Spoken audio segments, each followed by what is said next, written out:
तहरीक इंसाफ सड़कों पर आने को तैयार। निगरान हुकूमत पंजाब का फिर इनकार। लाहौर में दफा 144 नाफिज कर दी। तहरीक इंसाफ भी डट गई। पाबंदी के बावजूद कारकुनों को जमान पार्क पहुंचने की हिदायत दे दी।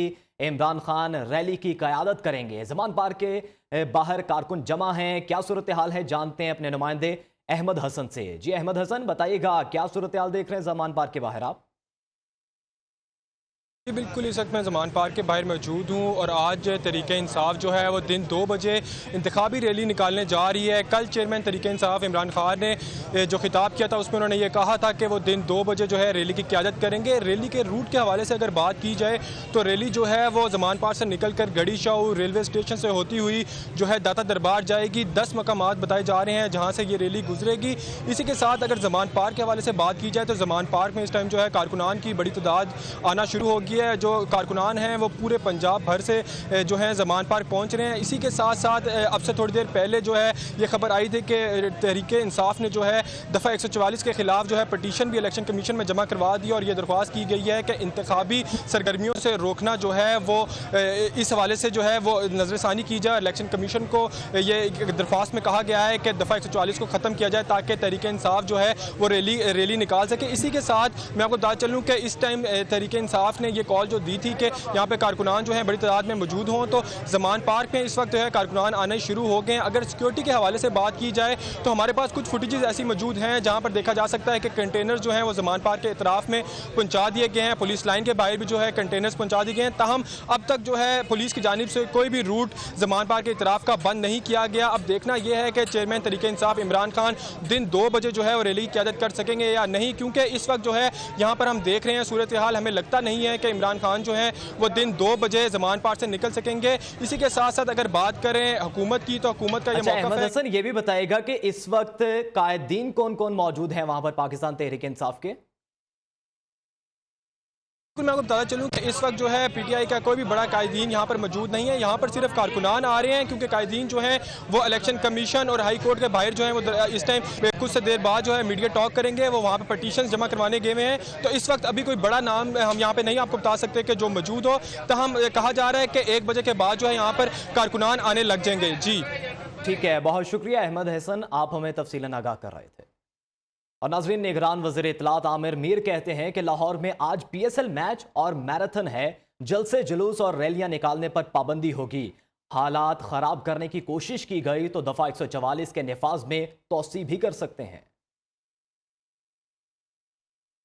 लाहौर में ना सिर्फ पीएसएल का एक मैच होने जा रहा है बल्कि 2 और इवेंट्स होने जा रहे हैं। एक 40 किलोमीटर की मैराथन रेस है, दूसरी 40 किलोमीटर की साइकिल रेस है। अब इन इवेंट्स वाले दिन पीटीआई के सरबराह जो हैं उनको इस काम से रोकने के लिए उनके साथ उनकी जो सेकेंड टियर लीडरशिप है उनके साथ जो लोकल एडमिनिस्ट्रेशन है उसके मुज़ाकरात हुए। आज उनको ये बावर करवाया गया कि पीएसएल का एक इंटरनेशनल इवेंट हो रहा है। हुकूमत पंजाब ने शहर में इस हसास दिन यानी 12 मार्च 2023 को रैली निकालने पर पाबंदी आयद करने का फैसला किया है और दफ़ा 144 का निफाज किया जा रहा है। अगर हालात ख़राब करने की कोशिश की गई तो ये पाबंदी एक्सटेंड होगी। ये खान साहब ने शायद ये अनाउंस किया है कि वो इस रैली को इलेक्शन रैली कह रहे हैं। अच्छा, अब जो इलेक्शन रैली है वो प्रैक्टिकली जब तक उम्मीदवार फाइनल नहीं होते और हतमी फहरिस्त उनकी जारी नहीं हो जाती उम्मीदवारों की, ये इलेक्शन मुहिम शुरू नहीं होती। और नाजरीन, लाहौर में तहरीक इंसाफ की रैली और दफा 144 का निफाज। पुलिस लाइन्स के बाहर कंटेनर्स पहुंचा दिए गए। दफा 144 पर अमल दरामद के लिए कंटेनर जमान पार्क के गिरदो नवाह में लगाए जाएंगे। कंटेनर्स को रैली के रास्तों में मुख्तलिफ जगहों पर कुछ देर बाद लगाया जाएगा। मजीद डिटेल जान लेते हैं, हमारे साथ नुमाइंदा न्यूज़ हाफिज महबूब मौजूद हैं। हाफिज महबूब, आगाह कीजिएगा, क्या डिटेल्स हैं, कहाँ कहाँ पर कंटेनर्स लगाए जाएंगे?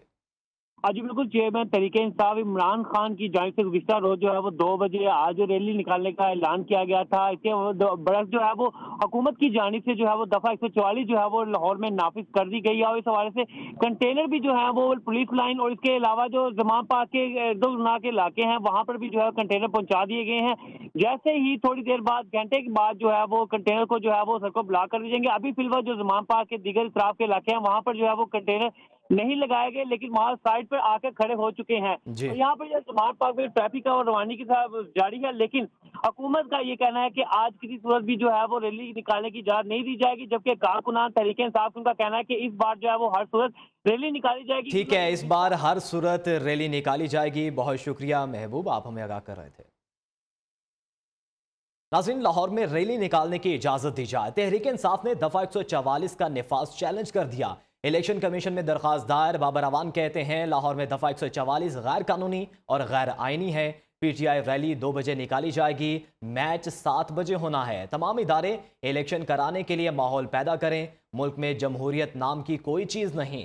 लाहौर हाई कोर्ट में जब केस लगा तो उन्होंने कहा कि हम दफा 144 को हटा रहे हैं। इंटरम गवर्नमेंट जो केयर टेकर होती है वो चेयर टेकर के तौर पे उसने पाबंदी लगाई है रैली पे।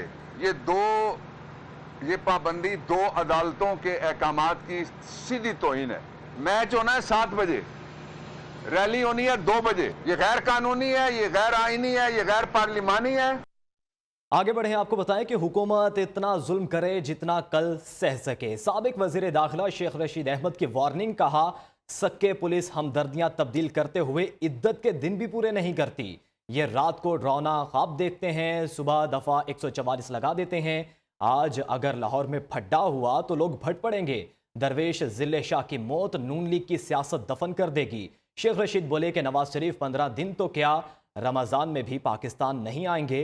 सऊदी अरब मुआफी मांगकर भागने और लंदन में 4 साल हाउस रेस्ट रहने से पाकिस्तान में उसूलों के लिए जेल जाना काबिल इफ्तिखार है। पंजाब में इंतखाबी दंगल की तैयारियां, कागजात नामजदगी जमा कराने का आज से आगाज। 14 मार्च तक जमा कराए जा सकेंगे। इलेक्शन कमीशन का कहना है कि उम्मीदवारों की इब्तदाई फहरिस्त 15 मार्च को जारी की जाएगी। रिटर्निंग ऑफिसर उम्मीदवारों की हतमी फहरिस्त 4 अप्रैल को जारी करेगा।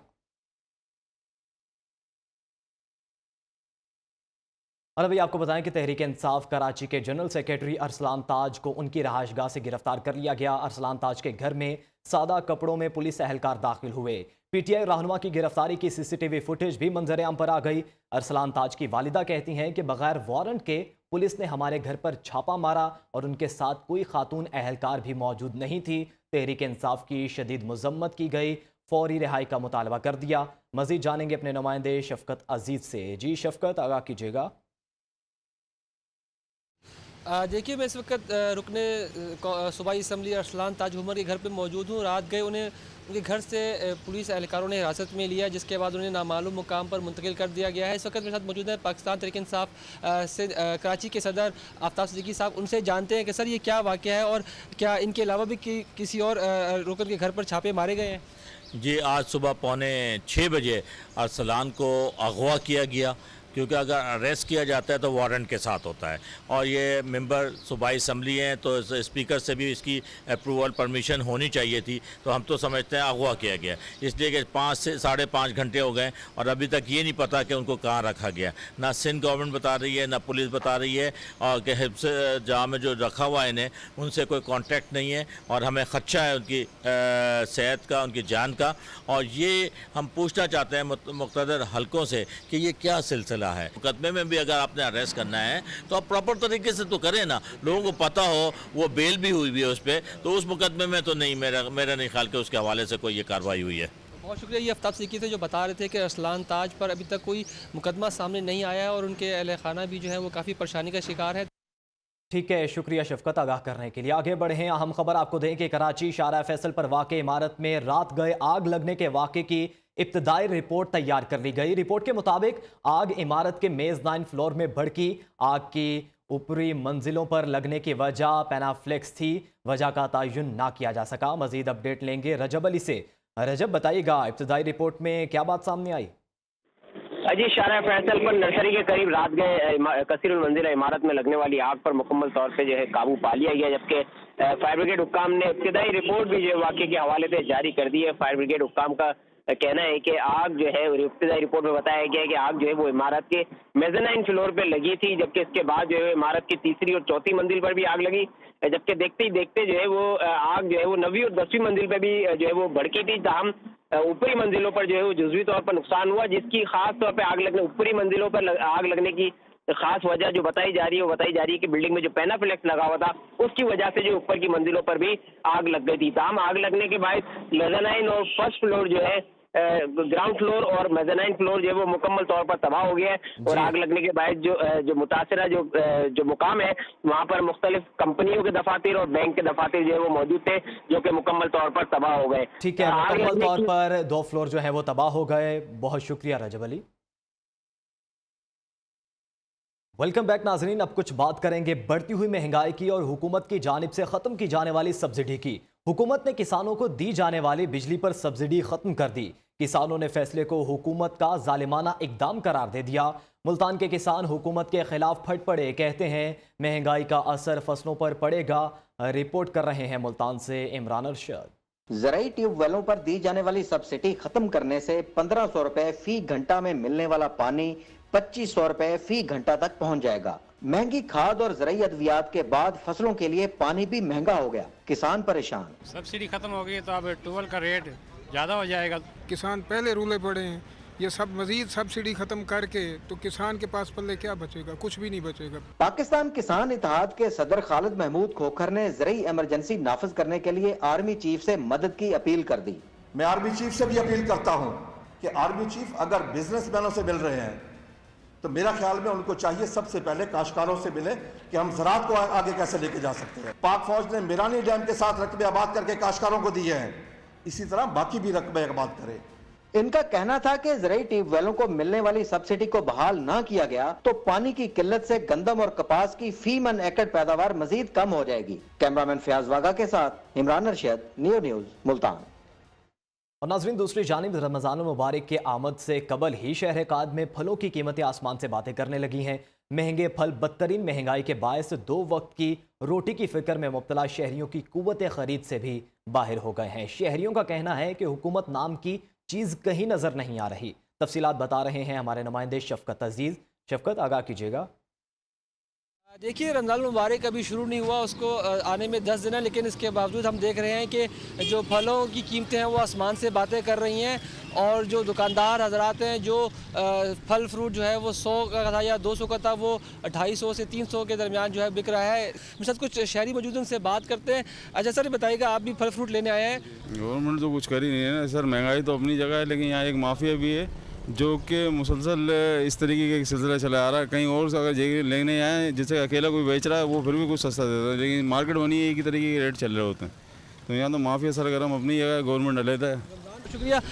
ये कुछ शहरी थे जो बता रहे थे कि रमज़ान मुबारक में जो कीमतें हैं उससे कबल ही जो है रमज़ान मुबारक से उनमें इजाफा हो गया है। जो प्राइस कंट्रोल कमेटियां हैं वो जो है वो नज़र नहीं आ रही मार्केटों में, जिसकी वजह से जो दुकानदार हैं वो मनमानी नरखों पर अपनी जो चीज़ें हैं वो फ़रोख्त कर रहे हैं। जी ठीक है, शुक्रिया शफकत आगाह करने के लिए। अब कुछ रुख करेंगे कोयटा का। नाजरीन, कोयटा के यूटिलिटी स्टोर में भी महंगाई की जद में आ गए।